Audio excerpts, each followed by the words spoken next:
Oi, pessoal, boa noite! E aí, tudo maravilha? Professor Rogério Almeida, trago para vocês uma nova playlist, dessa vez envolvendo noções básicas de matemática financeira. Estamos na nossa aula de número 1 e nessa aula vamos tratar aí de algumas operações básicas envolvendo porcentagem. Depois vamos falar sobre juros simples e depois juros compostos. Espero que vocês gostem, então acompanhe aí comigo. Vamos começar aí falando sobre variação percentual. Eu estou chamando aqui de variação percentual o nosso J. J é igual ao valor final menos o valor inicial dividido pelo valor inicial. Como exemplinho, vamos dar uma lida aí. O preço de um certo game em 2019 era de R$ 125. Em 2020, seu valor passou para R$ 160. Qual foi a variação percentual do preço desse game? Então, aplicando aí a nossa formulinha do J, J vai ser valor final, 160, menos o valor inicial, 125, tudo isso sobre o valor inicial, 125. 160 menos 125 vai dar 35, que dividido por 125 dá 0,28. 28 centésimos, que passando para a porcentagem é 28%. Essa aí é a variação percentual do preço do nosso game. Beleza? Formulinha super simples e super útil. Tranquilidade? Vamos dar uma olhada aí em mais duas formulinhas importantes, que são as formas das variações percentuais sucessivas. Quando eu tenho acréscimos percentuais sucessivos, o valor final de um determinado objeto é igual ao valor inicial, que multiplica 1 mais cada uma das variações percentuais que o objeto sofreu. Então, 1 mais J1, 1 mais J2, até 1 mais Jn.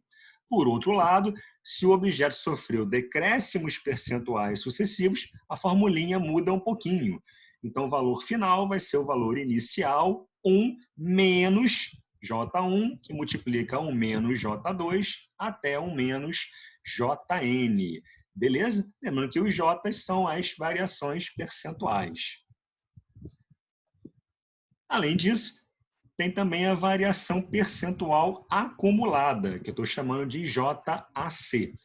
Com acréscimos percentuais sucessivos, a fórmula fica 1 mais J1, que multiplica 1 mais J2, até 1 mais Jn, tudo isso menos 1.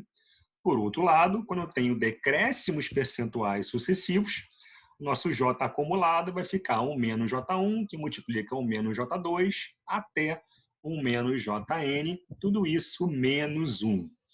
Coloquei um exemplinho para a gente aplicar aí as formulinhas que eu acabei de mostrar. Então, vamos dar uma lida. O valor de um carro era de R$ 25 mil. No ano seguinte, o preço teve um decréscimo de 15%. E após mais um ano, outro decréscimo de 10%. Então, observa aí que está ocorrendo uma desvalorização do preço do carro. Qual o valor do carro 2 anos depois? Então, vamos usar aí as variações percentuais sucessivas. O nosso valor final vai ser o valor inicial, 25 mil.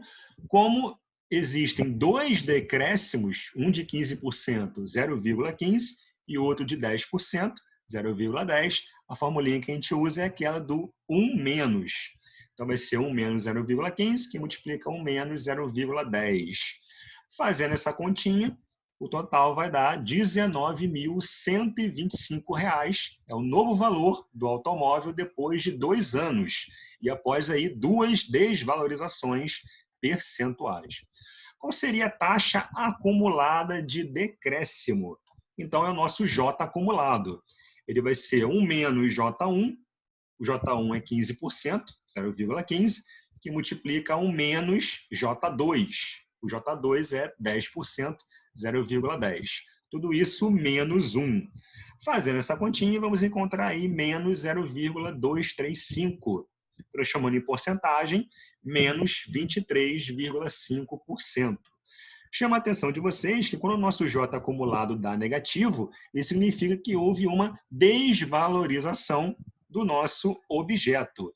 No caso aí, o automóvel. Então, ele sofreu ao longo de 2 anos uma desvalorização de 23,5%. Maravilha? Todo mundo sacou? Formulinhas aí super importantes e presentes no cálculo de porcentagem e também ajudam em questões envolvendo juros. Vamos falar um pouquinho sobre juros, né? Uma definição de juros seria uma remuneração cobrada pelo empréstimo de dinheiro. E juros podem ser classificados de 2 formas, ou juros simples ou juros compostos. Beleza? Vamos começar aí com os juros simples e algumas de suas características importantes. O crescimento dos juros simples é um crescimento linear. A taxa de juros incide sobre o valor inicial da nossa aplicação e ele é aplicado aí em alguns empréstimos, financiamentos, por exemplo, financiamento de veículos, dívidas de cartão de crédito, cobrança de impostos. São algumas características aí dos juros simples. Bom, quando emprestamos um valor monetário durante um certo tempo, tal quantia é chamada de capital, e a gente indica pela letra C maiúscula. O valor que o emprestador cobra pelo uso do dinheiro é chamado de juros, e nós indicamos pela letra J.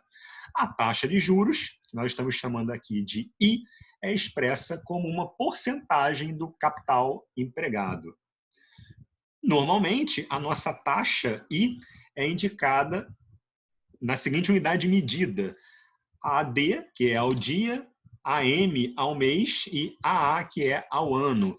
Então, nós devemos ficar ligados se a unidade da taxa de juros coincide com o tempo da aplicação ou do empréstimo. Beleza? Se é ao dia, se é ao mês ou se é ao ano. A nossa formulinha de juros simples é J igual a CIT, C vezes I vezes T. C é o capital, I é a taxa de juros, geralmente expressa em porcentagem, e T é o tempo. Uma coisa muito comum em problema de juros é fazer o cálculo do montante. Montante, indicado pela letra M, é sempre a soma do capital mais juros. Beleza? Separei um primeiro exemplinho, vamos dar uma lida nele.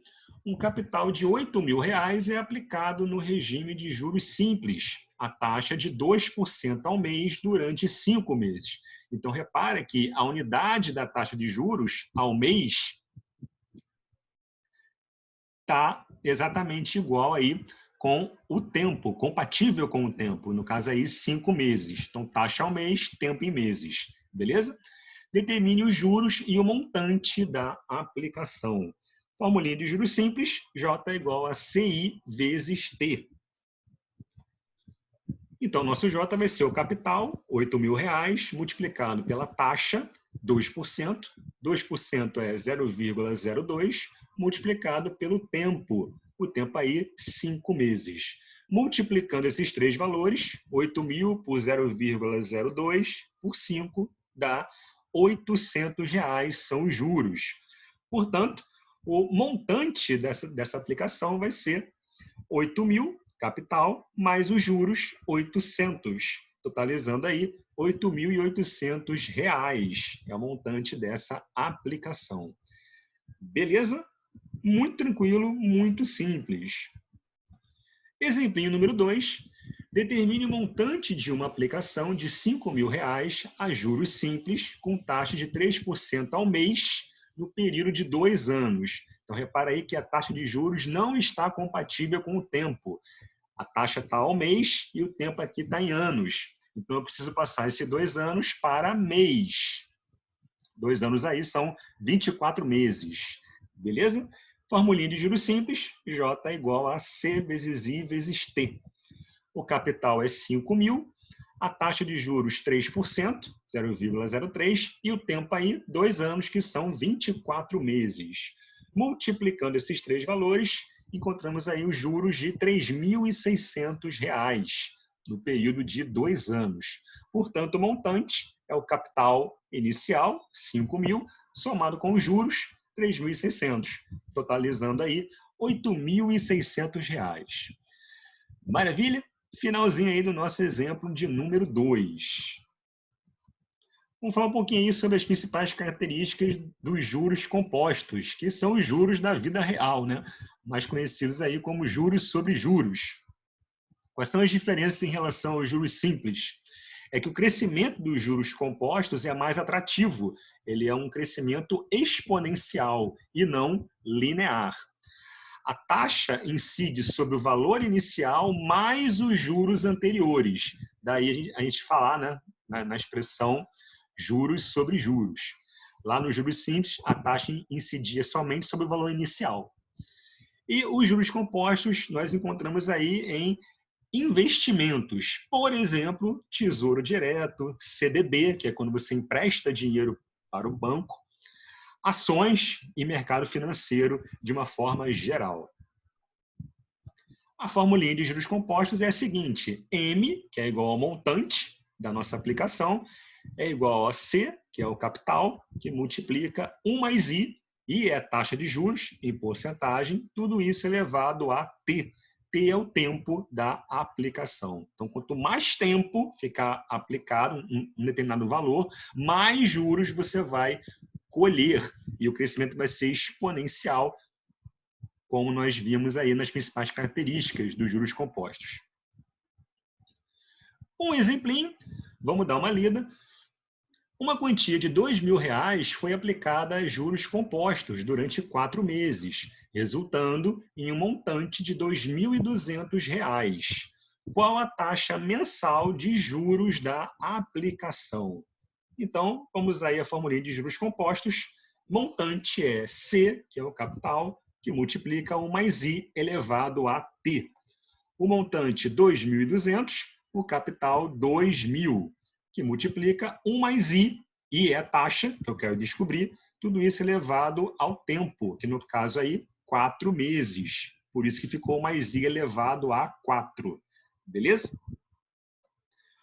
Dividindo 2.200 por 2.000, vamos achar 1,1. Agora a gente está diante de uma equação exponencial. Para resolver esse problema, a gente pode aplicar aí uma raiz quarta dos dois lados da igualdade. Vai ficar da seguinte forma: a raiz quarta de 1 mais I elevado a 4 igual a raiz quarta de 1,1. Com isso, eu posso cancelar esse 4, índice da raiz, com esse 4 aqui. Vai ficar somente 1 mais I. E a raiz quarta de 1,1, eu já fiz a conta para vocês, vai dar 1,0241. Passando esse 1 aqui para o lado direito da nossa igualdade, vai ficar I igual a 0,0241. Transformando isso em porcentagem, andando com a vírgula, 2 casas para a direita, isso vai ficar 2,41% ao mês. Essa aí é a nossa taxa de juros. Beleza? Tranquilidade? Aplicação de fórmula. Vamos para o próximo exemplo? Um investidor aplicou R$ 12.000 durante 2 anos, a taxa de 1,5% ao mês. Então, repara que a taxa de juros não está compatível com o tempo. Então, eu tenho que passar esses 2 anos aí para meses, né? 2 anos são 24 meses. O problema é saber qual foi o valor dos juros recebidos dessa aplicação. E ele dá uma dica, uma orientação, para você calcular aí 1,015 elevado a 24. Isso aí é aproximadamente 1,4295. Isso aí o problema forneceu para facilitar as contas. Aplicando a nossa formulinha, montante é igual a C, 1 mais I elevado a T. Portanto, o nosso montante vai ser 12.000, que multiplica 1 mais I. O I aí é 1,5%, que na verdade, passando para decimal, 0,015. Tudo isso elevado ao tempo, 24 meses. Beleza? Fazendo essa continha, vai ficar 12.000, que multiplica 1,015 elevado a 24. E esse 1,015 elevado a 24, eu já posso substituir direto de acordo com a dica que o programa deu, isso vai dar 1,4295. Multiplicando esses dois valores, vamos encontrar R$ 17.154. Esse é o montante. Mas o problema não quer o montante, ele quer o valor dos juros. O que a gente sabe? Que montante é o capital mais os juros. Portanto, os juros serão o montante que nós encontramos, 17.154, menos o capital aplicado, R$ 12.000. Fazendo essa continha, achamos aí os juros da aplicação, R$ 5.154. E terminamos aí o nosso exemplo de número 2. Maravilha? Todo mundo sacou? Lembrando que todo esse conteúdo aí é um conteúdo de matemática financeira básica. Nas próximas aulas a gente vai aprofundando aos poucos esse tema. Maravilha? Espero que vocês tenham gostado, pessoal. Muito obrigado e até a próxima. Valeu!